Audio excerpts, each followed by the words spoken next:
Hello value investors, thank you for joining me. Today I want to talk about Adobe and why I believe that Adobe is undervalued. We're going to talk about its revenue growth rates, we're going to go underneath the hood and talk about its different segments, and then we're going to compare it with another SaaS stock and talk about its valuation. If you haven't done so already, don't forget to check out my marketplace on Seeking Alpha. It's called Deep Value Returns. I'll tell you the stocks I own and why, with balanced argument for the stocks I own. So let's get started. So the thing that is quite interesting here, right, is that Adobe is no longer going to be a high growth stock. We're really trying to focus on this area that is growing at approximately 13%, 15% year over year. So this is what analysts are kind of looking out for, and this is something that seems quite reasonable. It's just going to be ticking along at this type of growth rate.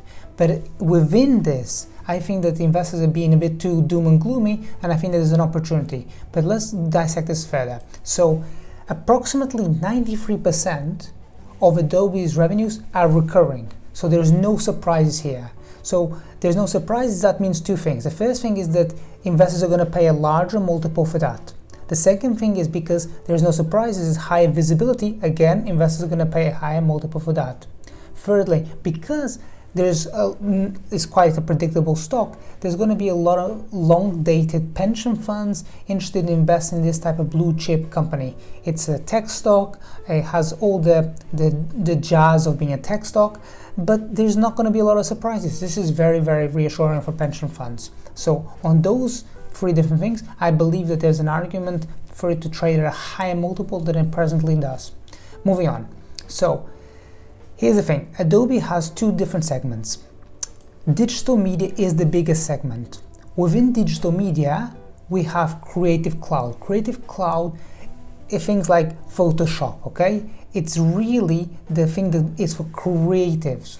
It is for publishing and making content. So you recognize maybe Premiere Pro, Illustrator. These are some of the gold standard within that industry. So yes, you can make the case that Creative Cloud is not quite growing as fast as Document Cloud. Document Cloud is those Acrobat PDF stuff. So Document Cloud is growing slightly faster, but it's a much smaller portion of Adobe's digital media. So you really want to be thinking about is the stability that this whole digital media brings to Adobe, because this is responsible for 72% of Adobe's total revenues. So on this is really what is driving up the opportunity here.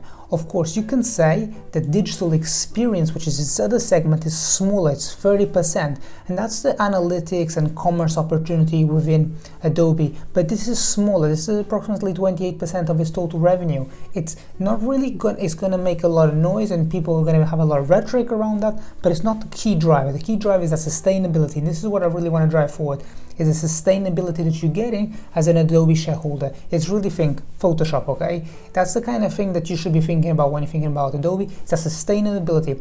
If you're in the business and you need to make some high jazz film or something, you're gonna go and get the best creative tools. Here you're gonna go for Adobe.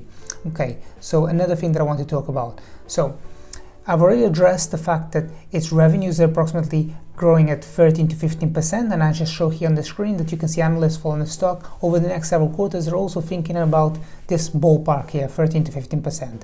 But what I want to talk about is that Adobe makes a lot of cash flow. So I show here on the screen that over the past, for Q3 2020, over that 90-day window, its cash flow was 1.4 billion. That's not only 55% higher than the same time last year, but it just shows that revenue is really falling to cash flow. And this is a very attractive part of the valuation right here. Now, let's just compare this with something like Salesforce. Salesforce's market cap is also approximately the same as Adobe, approximately 220 billion, both of them. Both are typically viewed as a SaaS stock. In the case of Adobe, you're actually getting the shares being bought back, so that over the last 3 years is decreased by 3%. Okay, so you've been a shareholder for the last 3 years, your number of shares outstanding has decreased by 3%. Conversely, let's compare this to Salesforce. Over the last 3 years, not including the Slack acquisition, your shares have increased by 22%. What is better, decreasing or increasing? You want to be decreasing the number of shares outstanding, so you get a higher portion of the pie. So with Salesforce, yes, you are paying approximately 11 times forward sales. So with Adobe, you're paying 16, which seems more expensive, but you're actually getting really solid organic free cash flow coming into the bottom. So we talked about Adobe's revenue growth rates. We talked about what investors should think about in terms of his segments. So we talked about his high cash flow generation, and we talked about his valuation. So I hope you found this video useful, and I'll see you next time.